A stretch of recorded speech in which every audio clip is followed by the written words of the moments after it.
Hi there folks, this is Peter Sco from Music is a Journey. How's everybody doing? How's January going for you? Surprisingly, I'm back with a video so soon. I wonder why I'm having all this time for making videos these days. Who knows? But anyway, so last year sometime I was checking out, I think it's just by chance I actually happened to watch a ranking video, ranking the albums of Uriah Heep. And then I found another one, of course, that showed up in the YouTube feed as suggested videos. So I watched two videos ranking the albums of Uriah Heep. And I decided to write down the ranks from each video. I think one was Sea of Tranquility, of course. I often watch videos on that channel, and another one was called Vinyl Transmission. So the rankings were sometimes very similar, albums were given the same rank or close to the same rank, and sometimes they were quite different, being several ranks apart.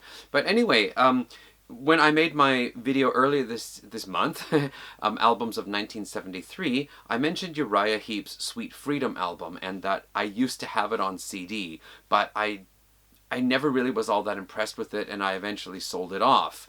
And I thought maybe it's time to revisit it. And so actually what I did was I decided to order it and listen to it.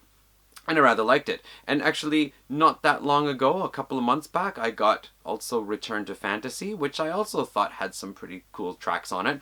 So I decided to take a look at more ranking videos, or check out ranking lists, actually, of Uriah Heep albums. And I've decided to make a presentation here of the average ranks of Uriah Heep albums across the internet. So if you've seen any of my ranking videos before, my ranking videos are never my opinion, because I don't think I could ever feel confident enough to rank more than 5 albums. So what I do is I check other people's lists and I record the rank of each album on the lists. Then I total up the score, like the rank of each album across those lists, and divide by the number of lists to get an average. And then I make my presentation based on the average rank of those albums across the internet. So for Uriah Heep, of course, I said Sea of Tranquility and Vinyl Transmission. I also checked, let me see here, I better bring this up closer. I also checked 2 lists on Rate Your Music. Discogs, somebody actually had a list on Discogs. Best Ever Albums, which actually included all of the Uriah Heep albums. Return of Rock had a top 10, Metal Kingdom had a top 10, and Ranker had 2 lists. In the past, I've also checked Metal Music Archives and Prog Archives for such lists, and they don't actually have a ranking list, but they have scores, and based on the scores I created a ranking list, but I decided not to do that this time.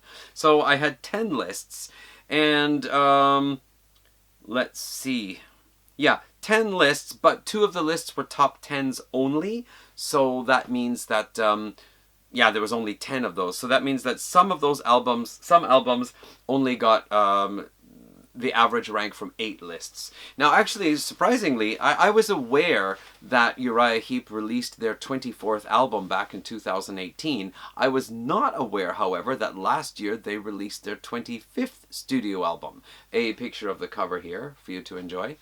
But anyway, that one has not appeared yet on any of the lists that I checked, so we're going to take a look at the 24 studio albums. Okay, so let's see here, coming in spot number 24 with an average rank of 21.5 was the band's 1985 album Equator. I don't have it, I've never heard it. I was actually into Uriah Heep at the time that album was released, but for some reason I just didn't get it, and then it just disappeared from the store shelves, and I thought, oh well, maybe someday.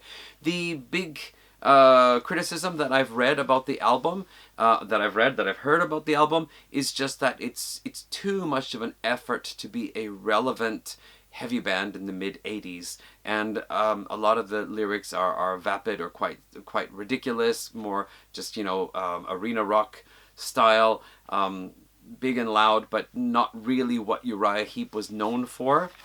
I've written down a list. Oh, here you can also take a look at all the members who have appeared in Uriah Heep.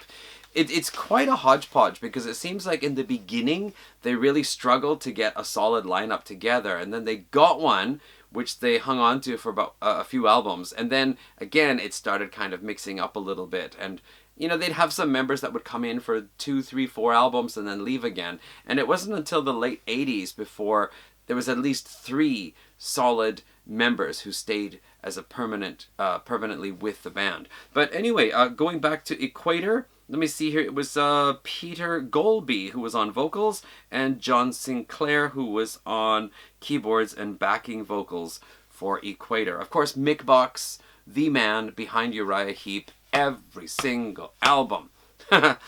Okay, so that was coming in at 24th place, Equator. Next up is Conquest. Now, I've actually heard that Conquest gets quite a lot of poop dumped on it as well. In fact, Equator, Conquest, and one other one are often considered like the band's worst 3 albums. And certainly based on the average ranks here, coming in at an average of 20.6 out of 24, it did appear low on the lists almost every time. I haven't heard it, never heard Equator, never heard Conquest, and I don't know, I suppose that I could probably find 1 or 2 songs on any Uriah Heep album that I like, but I'm not really so sure that I want to go out and buy all 25 albums.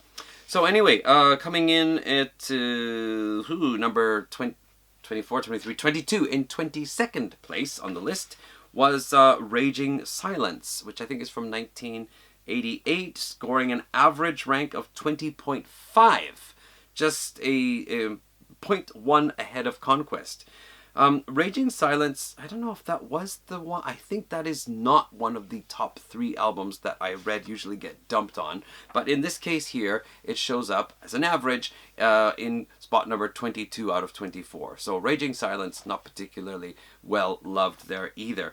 So I believe Raging Silence is 88 or 89. But anyway, Phil Lanzon is on keyboards and Bernie Shaw on vocals, and that is the first studio album to feature those 2, and they have remained permanent members with the band since 1988. So that's pretty cool. Mick Box, Bernie Shaw, Phil Lanzon, 3 permanent members of Uriah Heep since 1988. Of course, Mick Box since the beginning.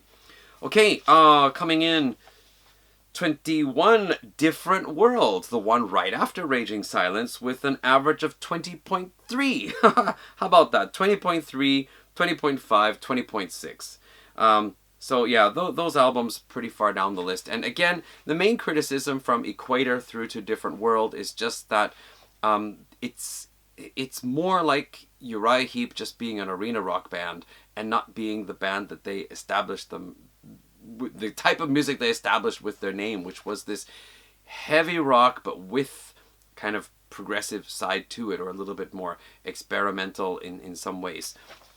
Some albums are more than others. So let's move up the list here. Fallen Angel. Now there's a bit of a jump here. Fallen Angel actually scored 17.9. So 17.9 for Fallen Angel, 20.3 for Different World. And if I was smart, I would have actually written not only the score, but the actual average rank. But I think that puts us at number 20, right?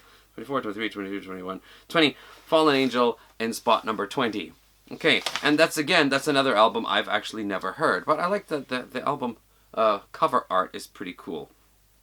All right, anything special to say about Fallen Angel? Trevor Boulder plays bass. Well, basically he played bass from Firefly through to Equator and came back again for Sonic Origami. Lee Kerslake, drums, backing vocals, and occasional lead vocals, it says on Wikipedia. Stayed with the band from Demons and Wizards up to Fallen Angel, and then returned for Abominog up until 2004. Wow. So yeah, Lee Kerslake is one of those long-time Uriah Heep alumni members. And sadly, he passed away in 2020. And shortly after that, Ken Hensley also passed away. I think it was like September 2020. September, and like 2 weeks later, Ken Hensley passed away. Which is, yeah, Uriah Heep has already lost like 7 of its members, but quite a long list of members. Okay, that was rank number 20 with Fallen Angel, and then just slightly above Fallen Angel with 17.4 is Head First. Now, Head First was the second album to feature Peter Golby on vocals, 1983. 3, I think it was. I actually had this on cassette back in the day, and I don't remember being very impressed with it. The song I actually liked the best, I forget the title now, but as it turned out, it was a Bryan Adams cover. Like, wow, Uriah Heep covered Bryan Adams, and that was the best song on the album, which says that I probably really didn't like Head First all that much, which is also why I don't have it on CD now. Maybe if I were to go back and revisit it, I might actually find that I like 2 or 3 songs, but anyway, that's Head First. Okay, coming in spot number 18 with an average score of 16.3. This is Sea of Light.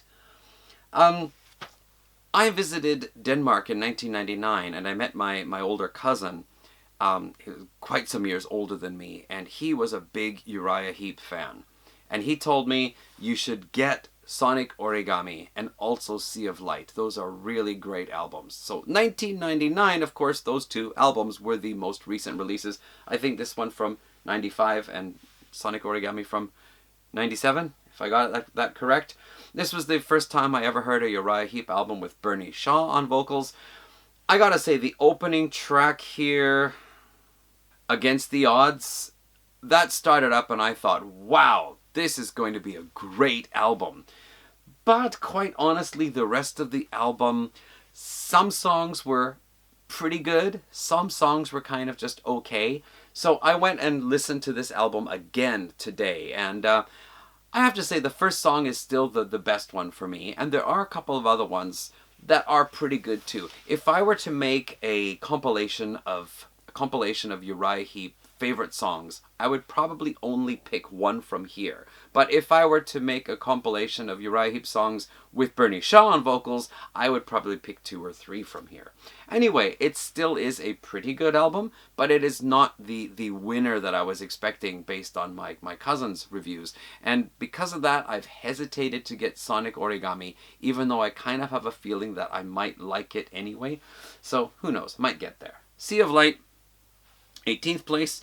And then in 17th place is Outsider, one of the more recent albums, with an average score of 15, which is also tied with Sonic Origami, that also had an average score of 15. So that is basically 16th and 17th place. I put Sonic Origami in 16 and Outsider in 17, just because Sonic Origami has been around longer, so probably the reviews or the rankings are based on, I don't know, there's probably more opinions behind it.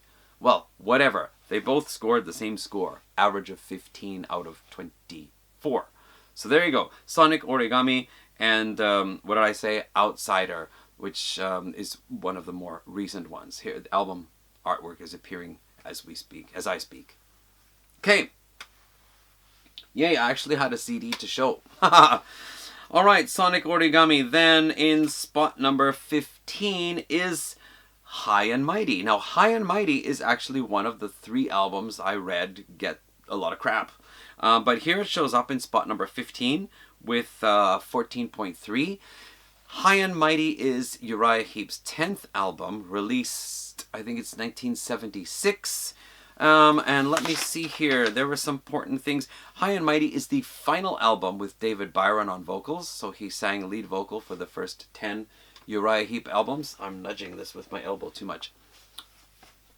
Also, John Wetton makes his 2nd appearance on the 9th album and on the 10th album, I guess in his kind of interlude between King Crimson and UK. He also has some lead vocal on 1 or 2 of the tracks on the album. I was kind of curious about it, and I did check out a couple of songs on YouTube.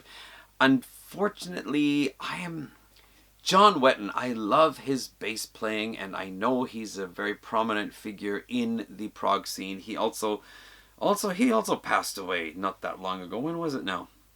2017, John Wetton passed away, right? Yeah. But I've honestly never really been keen on his vocals. I'm okay with it with Asia, and I think it's just because the production makes his vocals sound better, or maybe because he's singing with someone else. But with King Crimson and UK and also Uriah Heep, I'm not really so keen on John Wetton's vocals, but I always thought his bass playing with King Crimson was cool. Anyway, so that is High and Mighty. What did I say about High and Mighty? Coming in 15th place. So, coming in 14th place with a 13.3 average rank is the, was it 2007, 2008? 2008 album, Wake the Sleeper. Now, there is a video where Mick Box is naming his 5 favorite Uriah Heep albums. And he mentioned Wake the Sleeper because he said, after Sonic Origami and the whole Napster thing started, the band was really wondering what was going to be the future of music and the future of releasing albums. What's the point of spending so much money and time to record an album to have people just steal it and share it for free? So they actually held off doing any more studio recording for about 10 years. And the interesting thing is that a lot of the bands from the 70s, like Yes and Styx and Blue Oyster Cult, and even Deep Purple, there was a gap from the beginning, like around 2001, 2002. There was a gap. For some bands, that gap was maybe just a few years, or there was like a few years gap in an album and a few years gap in an album. But for some bands, there was a gap of 10 years or even more. And really, because that whole thing about music being shared for free really changed the way that they were used to playing the game.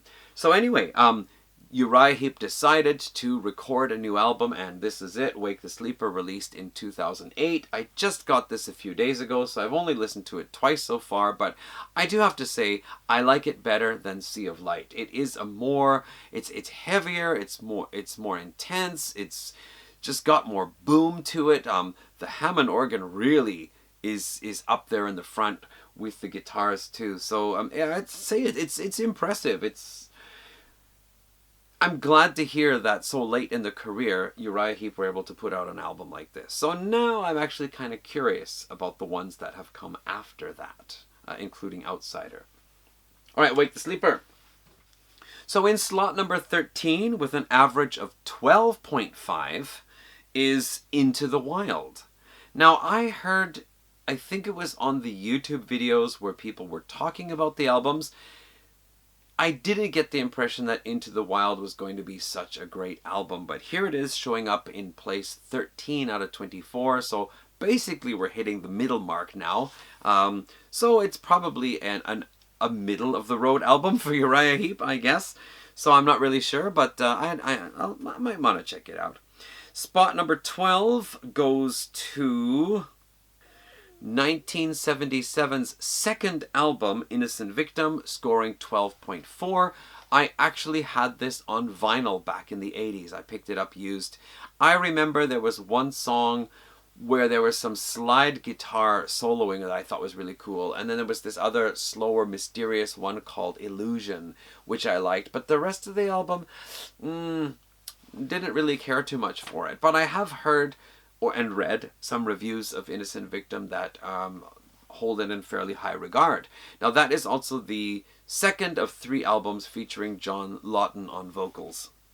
So that's Innocent Victim, and then in slot number 11 with okay, so I see that slots number 11 and 10 again have the same score, 12.3, going to Living the Dream, the album from 2018, Uriah Heep's 24th album. There is a review of this album by Martin Popoff and Sarah Kitteringham on Banger TV, and both of them gave very favorable opinions about it, with Sarah holding the one reserve that after listening to it and thinking it's really good, there was nothing in particular that she found memorable. So it's a good listen, but it's not one you think, I gotta hear that song again. It's more like, what song did I like? But Martin Popoff, I think he gave it a slightly higher rank than Sarah Kitteringham. So anyway, it is apparently a good album. When I heard part of the song, or I think I watched the video of one song, I thought, yeah, it's good, but again, it didn't strike me as being something memorable that I'm going to think like, yeah, I want to hear that song again. But, you know, probably there are a couple of songs on the album that would strike me that way, because I'm finding that's the way with most of Uriah Heep albums. There are 2 or 3 songs that really grab me, and some other good ones, and then some that I don't care so much for. But anyway, the other one I said was Return to Fantasy. Once again, I just gave the older album the slightly higher rank, even though the score was the same. This one I just picked up last year because I heard Sea of Tranquility, Pete Pardo giving a fairly good opinion of this album, and Pete Pardo's opinion is often very similar to mine, so I thought it's probably worth having. Plus, Return to Fantasy made me think they were going back to doing what they were doing up until The Magician's Birthday, so I had high expectations for this one. It's not going back to Magician's Birthday or Demons and Wizards, but it does have some pretty cool songs on there. Return to Fantasy itself, I rather like. Devil's Daughter, I think, is my favorite one from here. And Beautiful Dream is also really interesting. I like these kind of bigger, more epic songs. Well, epic, basically 5.5 to 6.5 minutes, but they're a little bit more moody, rather than just Hammond organ. There might be some like synthesizer with some interesting effects. I find those are the Uriah Heep songs I like more than just the straightforward rockers on their kind of later albums after Magician's Birthday. So anyway, Return to Fantasy coming in, what did I say it was? 10th place, or 10th and 11th place, tied with the the penultimate album, as we are now, of Living the Dream. And of course, Return to Fantasy is also the album where John Wetton came in on bass after Gary Thane, with his drug problems, finally had to leave the band. And of course, shortly after that, he died of his drug problems. Too bad. That was back in 1975. And with that, we are now into the top 10 list, I guess. Now moving into up to rank number 9. The album that comes in, the average rank of 9, with 10.6, is actually Wonderworld, which it's still in this bag here, but I actually just got this tape on it. That's what it looks like. I just got this. This is actually done as a mini album, like a mini record, where you pull out the inside sleeve and it has all the lyrics printed on, just like the original record did. And the CD actually comes in a little plastic protective case. Wow, I really like these. I'm thinking to do a video of some of these mini album things like this that I have. But anyway, Uriah Heep's Wonderworld. Yeah, this was an album also, when I was reading the reviews on Prog Archives, they were making it sound like this was a pretty poor album. But, you know, here it is showing up in 9th place. This is Uriah Heep's 9th best album, based on those 10 lists that I checked. And again, like with Return to Fantasy and Sweet Freedom, listening to them again now, I do like them. You know, the older albums that I love so much more, it's just because they've been with me since I was a teenager, when I started listening to Uriah Heep back in the 80s. But I'm finding I like these ones after The Magician's Birthday, and so that's why I think I could probably get some of these lower ranked ones, and I would probably still find songs on them that I like. But anyway, Wonderworld coming in 9th place. And this is also the last album to feature that lineup of David Byron on vocals, Mick Box on guitar, Ken Hensley on keyboards, acoustic guitar, and vocals, Lee Kerslake on drums, and Gary Thane on bass. This is the last album to feature that lineup. Just a slight bit ahead of Wonderworld. Wonderworld having an average of 10.6, 10.5 for 1982's Abominog. I had this on cassette in the 80s, and I thought it was pretty cool. Very different from the first 5 albums that I was already very familiar with, but very interesting. And some of the songs on here that I really liked, of course, Too Scared to Run and Chasing Shadows, those are both very intense, exciting songs. On the Rebound, I thought was so interesting because while they have the kind of straightforward song format, what is happening is changing. Like, they will sing some lines from the verse, and maybe the synthesizer will be the instrument that you hear the most. And then they will sing the next couple of lines of the verse, but now maybe the bass and bass drum are what you hear the most. And then they'll sing the chorus, and then it'll come back to a verse, and this time there'll be some synthesizer effect that you hear. And then for the next couple of lines in the next verse, it'll be the hard rocking guitar sound that you hear. So there's always something happening and changing in the song, and I find it really interesting. A lot of other really cool songs on here as well. This artwork here, by the way, the guy who did this artwork is the same one who did the kind of demon figure for Metallica's Jump in the Fire single. And I used to see this as a patch, a jean jacket patch, denim jacket patch, but with Black Sabbath written on it rather than Uriah Heep. I don't know why. Anyway, so this one also Peter Golby on vocals. Lee Kerslake returning to the band after having been out with Ozzy Osbourne there for a little while. Between Fallen Angel and Abominog, Lee Kerslake was away. But back on in here for this one here. Yeah, moving along. Anyway, still pretty cool album, I think. It does sound dated now because it has some of these 80s sounding synthesizer effects and I guess recording techniques as well. But that's good, it's good. All right, that was spot number 8. So spot number 7 actually goes to 1977's Firefly, the first album to feature John Lawton. So in recent albums, we lost Gary Thane to be replaced by John Wetton. And then John Wetton went off to form UK.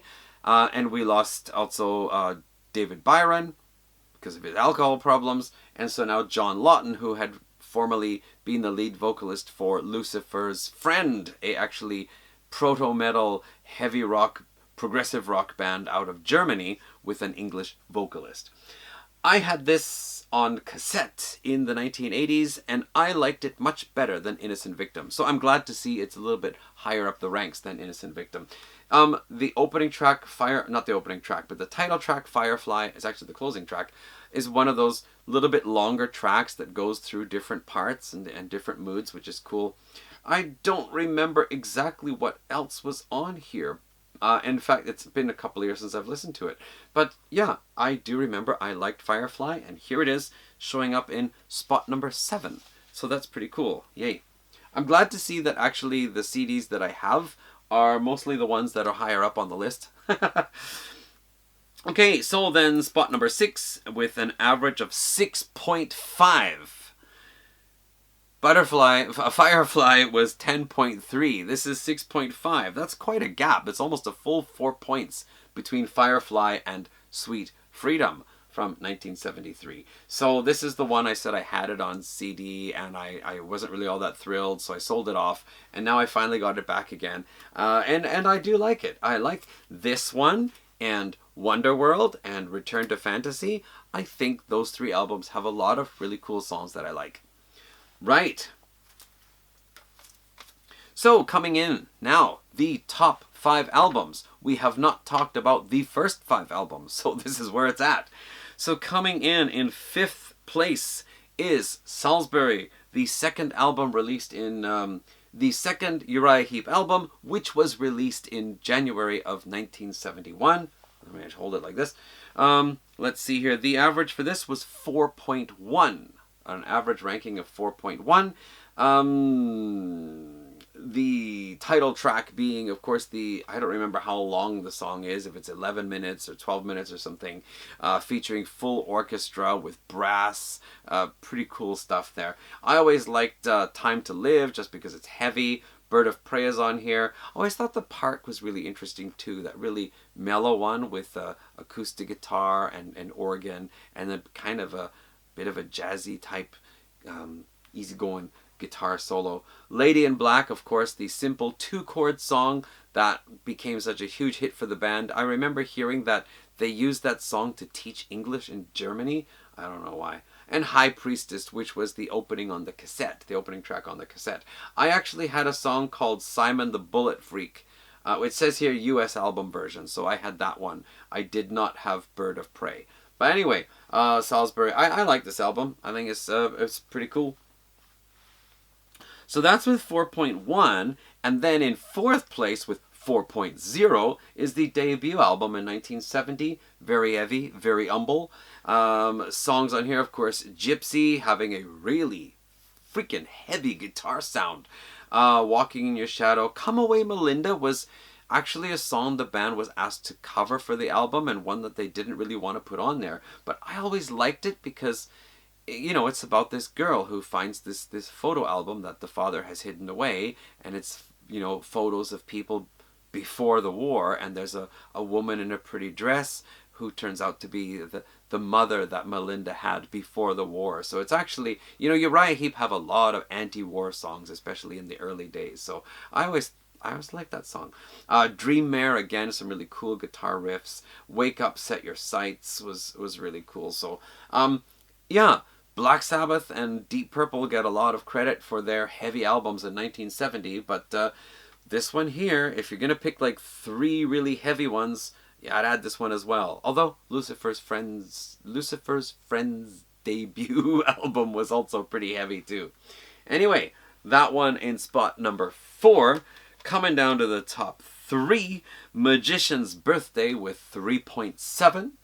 I love the title track on here. I could probably do without the kazoo part singing Happy Birthday, but the fight between the good magician and the bad wizard, doing the guitar and drum dual part, that is just so cool.